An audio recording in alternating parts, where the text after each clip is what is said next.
them Cowboys! Yeah!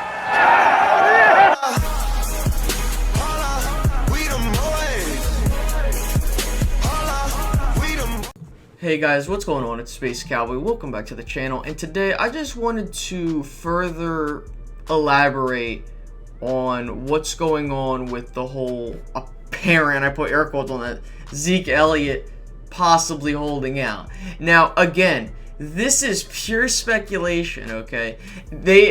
People have been, and you know, I kind of also, you know, have done this, and I'm not listen. We all are paranoid about it because it's like we don't want this to happen because we want Zeke to get paid. We just don't want any distractions whatsoever. Well, apparently, according to Mike Fisher, the Cowboys insider, one of the Cowboys insiders, he said that Zeke was just contemplating this. He wasn't saying that he was going to do it. More likely, it was just more so an idea, like kind of like how like if you're frustrated at work and you talk to your coworker about possibly quitting, and then people hear about that, and they're like, "Oh wow, I can't believe that guy's gonna do." You know what I mean? Something around those lines. And so, as a result, people have been, because people thinking that this is true. We don't know if it's true. Like for example, Colin Cowherd said, "You need to trade him. We need like," and I was listening to what he said, and I was like, "What? Why would you do that?" Because the thing is, he cited Adrian Peterson in year 10 as an excuse to trade Zeke. Listen, Ezekiel Elliott has led the league in rushing 2 times. Would have been 3 times in a row if it wasn't for some stupid suspension in 2017. There's number 1. Number 2, okay? The thing is that Zeke is one of the most valuable pieces to the Cowboys offense. He is 30% of the offensive production of the team. It's not like he's 10% and we could just be like, whatever. He's a top 5 pick, which we invested in, okay? We invested a top 5 pick into this guy, and he's delivered every single year that he's been with us. There are games where he has his off days, but still, he's doing his thing. And he's been to 2 Pro Bowls.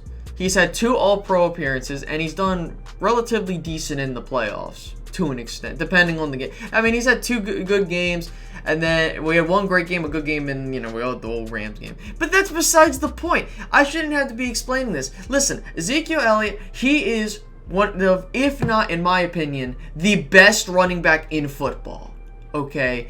Thing is that Ezekiel Elliott is so valuable to the Dallas Cowboys, I think that he's untradeable. People will be like, well, you could say that about DeMarco Murray. Difference is DeMarco Murray was an older back at this point in his career when he was entering, I believe, his 4th or 5th year. And DeMarco Murray, you know, he didn't have the same track record Zeke had before we paid him. That's why I feel that Zeke, I don't know how much leverage he has because of the legal problems, because people are citing that as a reason not to pay him. Well, let me ask you guys this. And keep in mind, this happened. Emmitt Smith held out. If Emmitt Smith did the same thing today in this world, social media, you know how much crap he'd be getting? Especially with what's going on. You know, Emmitt Smith did the exact same thing because he felt that, listen, I feel like I earned my money. Now, people will tell me, Space Cowboy, you can't say that because Emmitt Smith won a Super Bowl ring, so therefore he had leverage. Well, I understand your point, but still, like, Emmitt Smith was putting up good numbers before that, and then, you know, it led to a championship, and so he had even more leverage. Zeke Elliott has a decent amount of leverage, but we don't know exactly how much he has with the organization because of his legal issues, and I can tell you that he might lose a bit. But listen, that's just whatever.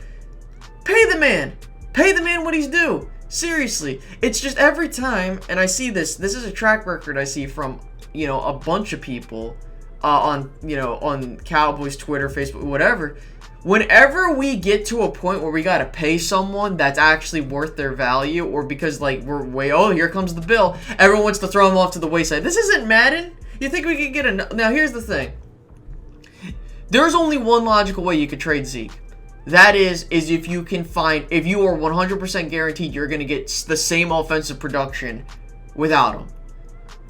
Now, I will say that the Cowboys are relatively decent without Zeke, but they just aren't the same team. You see what I'm saying? Because even if we had a situation, let's say Zeke holds out the first 2 games, and even hypothetically if we go 1-1 or 2-0, whatever, and Tony Pollard does well, you know, we don't know. We really don't know. And I don't want to take that, like, because, like, you know, for all we know, what happens if everything falls apart? Because I don't want that situation to be there, and then we end up being in a hole early in the season, and then things get screwed up. And trust me, Zeke is without a doubt he deserves his money. I have no issue with paying him whatever not whatever he wants, but more so the market value of the top tier running backs. I think he should be the highest paid running back in my opinion. And the Cowboys can do it. They got the cap space to do it. And it's not like he's regressing. People will be like, well, his numbers keep going down. Well, you kind of have to watch what's going on because really the Cowboys offense kind of was going through some metamorphosis during that time. So I don't want to go on for too long, but I thank you so much for sticking around and listening to what I had to say. If you have your opinion on the whole situation, or if you have an opinion at all, feel free to drop it in the comment section below. Hit the like button, subscribe if you're new, hit the notification bell, and I will be seeing you guys later. Alright guys, peace out. Bye-bye.